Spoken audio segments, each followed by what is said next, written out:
अच्छा, सबसे पहले मैं फॉर्म की इम्प्लीमेंटेशन में आता हूँ और यहाँ पर मैं एक नई फाइल बना लेता हूँ।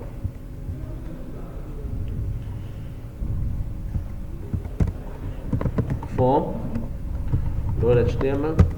ओके क्लास, सबसे पहले आपने ले लिया फॉर्म का टैग, ठीक है। फॉर्म के टैग में आपसे क्या मांग रहा है? एक्शन मांग रहा है। क्या मांग रहा है? एक्शन। क्यों मांग रहा है आपसे? ये एक्शन का क्या पर्पस है? जैसा एंकर टैग आप लगाते हैं तो यहाँ पर भी आपसे हैरिफ मांग रहा होता है। इसका सेम वही पर्पस है जो एंकर टैग में हैरिफ का पर्पस, ताकि यहाँ पर आप लिंक नहीं, आप फाइल का या एड्रेस देते थे, उस फाइल के अंदर ये गो हो जाता था। ऐसे ही है ना, इधर मैं जो सी फाइल को, जैसा मैं ब्लॉग इनलाइन को टारगेट करता था, तो जब मैं क्लिक करूँगा तो ये ऑटोमेटिकली मुझे वहाँ पर ले जाएगा। ऐसे है ना क्लास, ये मैंने गो पे क्लिक किया, नज़र आ रहा है सबको?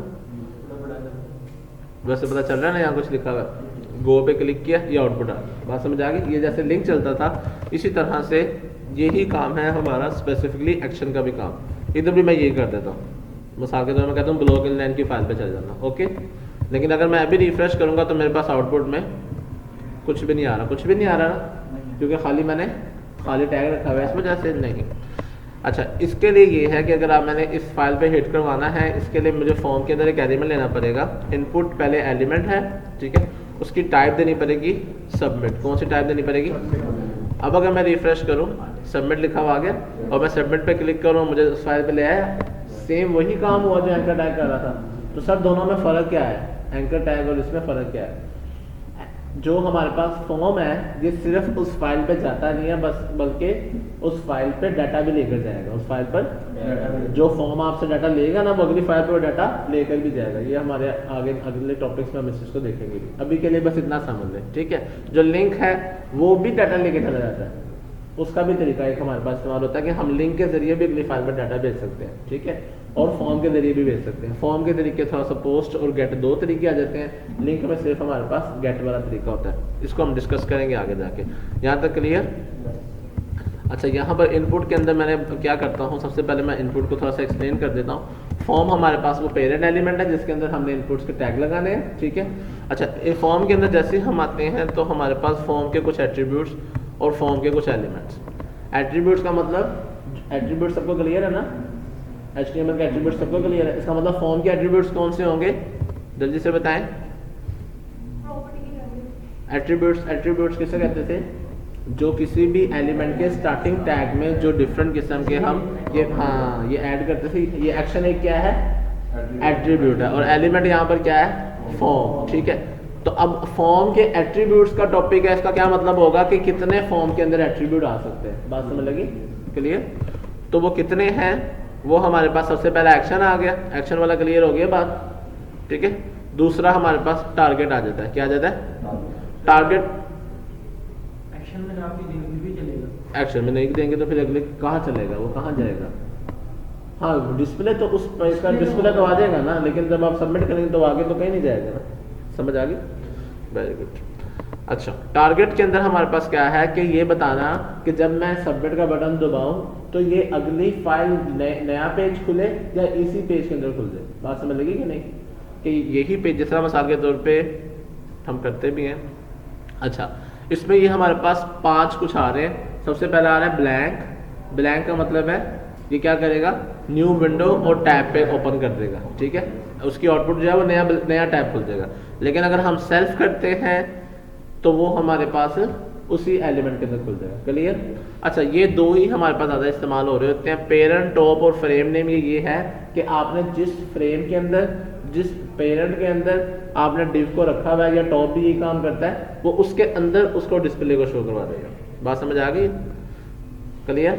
तो आपके पास जो इस्तेमाल होते हैं या तो सेल्फ है या तो ब्लैंक ज़्यादा भी इस्तेमाल होंगे, ठीक है। यहाँ मैंने दिया टारगेट, ठीक है, टारगेट मैंने दे दिया, ब्लैंक दे दूँ, और यहाँ पर मैं दोबारा से इनपुट लगा के इसको कह देता हूँ सबमिट, ठीक है क्लास। इसकी इधर आप आउटपुट देखें, ये मैंने किया रिफ्रेश, वापस जाता हूँ, रिफ्रेश किया, सबमिट का बटन दबाया, अगली फाइल खुली है ना, अगर आप नोट करें तो फिर मैंने बटन दबाया, अगली फाइल खुल रही है, वो मेरी फाइल उधर ही है। क्लियर? और अगर मैं करता हूँ सेल्फ, क्या करते हैं इसको, सेल्फ का फ़ायदा क्या है हमारे पास, अगर मैं इसको रिफ्रेश करता हूँ तो ये इसी पेज के अंदर ओपन हो गया। क्लियर है? ये देखिए मैंने सारे टैब्स ऑफ कर दिए, मैंने सबमिट का बटन दबाया, ये इधर ही ओपन हो गया। क्लियर? ब्लैंक है, सेल्फ सबको क्लियर है। अभी आपके यही दो यूज़ किए। क्लियर? आगे बच्चे आता है मेथड एट्रीब्यूट। ये जब हम PHP इस्तेमाल स्टार्ट करेंगे ना, तब आपको मैं बताऊंगा, तब आपको इसका फ़ायदा होगा। अभी आपको इसको समझने में प्रॉब्लम, जैसा मैंने बताया ना कि हमें अगली लैंग्वेजेस की भी सपोर्ट चाहिए होती है HTML को पढ़ने के लिए। बात समझ आ रही है? तो वो ये PHP का टॉपिक है। PHP के अंदर हम इस मेथड के एट्रीब्यूट को पढ़ेंगे यहाँ पर आगे। अभी के लिए रहने देते हैं। और ऑटो कंप्लीट एट्रीब्यूट हमारे पास क्या करता है, ये भी कभी वर्क करता है कभी नहीं करता है, इसको भी देखें। नो वेल्डेड एट्रीब्यूट, अच्छा इनकी प्रैक्टिस में हम बाद में जाएंगे, अभी के लिए यहाँ तक क्लियर आप रखें। ठीक है? अभी सिर्फ हमने किसको टारगेट किया है, टारगेट एट्रीब्यूट को, एक्शन। क्लियर? अगला हमारे पास जो टॉपिक आ रहा है वो आ रहा है फॉर्म के एलिमेंट्स आ रहे हैं। क्या टॉपिक आ रहा है? फॉर्म के जो मेन एलिमेंट्स हमारे पास आते हैं, जो बेस उसने बता दिया। एक इनपुट है, इनपुट एलिमेंट हमेशा यूजर से कुछ इनपुट लेगा।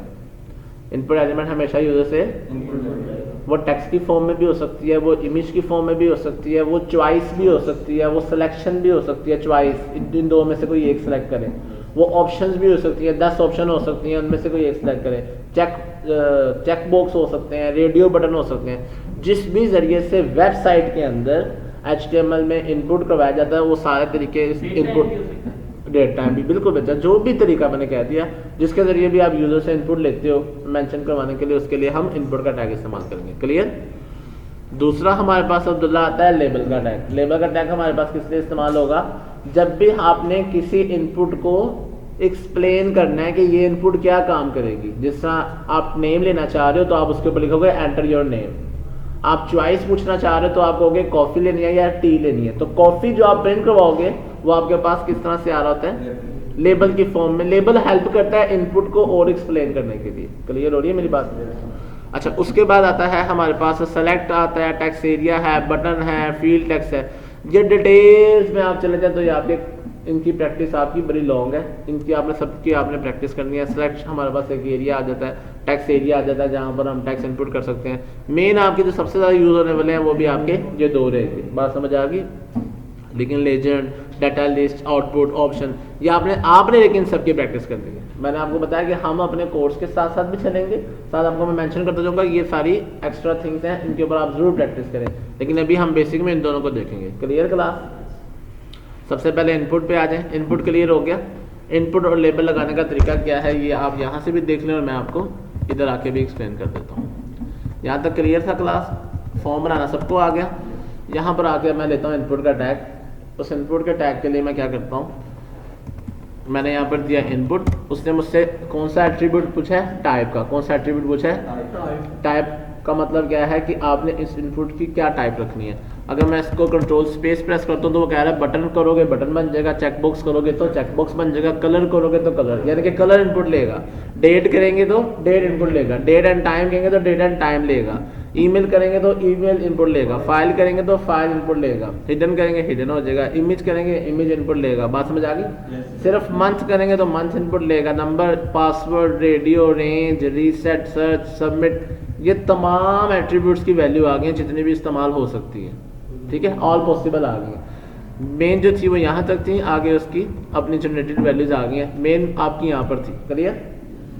समझ आ गई? मैं एक या दो करके दिखाऊंगा, आपने लेकिन सारी प्रैक्टिस करनी है। ठीक है, सबसे पहले मैं यूज़ कर लेता हूँ टेक्स्ट को। टेक्स्ट में जाता हूँ। ठीक है, टेक्स्ट डिफ़ॉल्ट पे नहीं, अच्छा डिफ़ॉल्ट चलो कुछ भी ना रहने दें, वो उस पर एक मिनट थोड़ी देर बाद चलें। अभी इसको देख लें टेक्स्ट को। टेक्स्ट रखा डिफ़ॉल्ट पे नहीं था, तो मैंने खुद मेंशन किया। अच्छा, और इसमें अक्सर आपने यहाँ पर देखा कि उसने यहाँ पर क्या दी हुई थी, क्लास आईडी भी दी हुई थी और नेम भी दिया हुआ था। क्या दिया हुआ था? आईडी एंड नेम, दो चीज़ें और दी हुई थी, एक थी आईडी और एक थी नेम। बात समझ आ रही है? आईडी और नेम जो है, जब हम इसका डाटा अगली फाइल पे लेके जाते हैं ना, तो नेम के ज़रिए हम इसका डाटा वहाँ से उठाते हैं। जिस तरह फॉर्म में आपने डाटा इंसर्ट किया, अब आप अगले पेज पे डाटा सारा आपने ट्रांसफ़र करवा दिया फॉर्म के ज़रिए। अब वहाँ पर जाके जब आपने उस डाटा को उठाना है ना कि यार वो वाली फील्ड का डाटा उठा लो, तो आप उसको नेम मेंशन करते हो। वहाँ पर क्या मेंशन करते हो?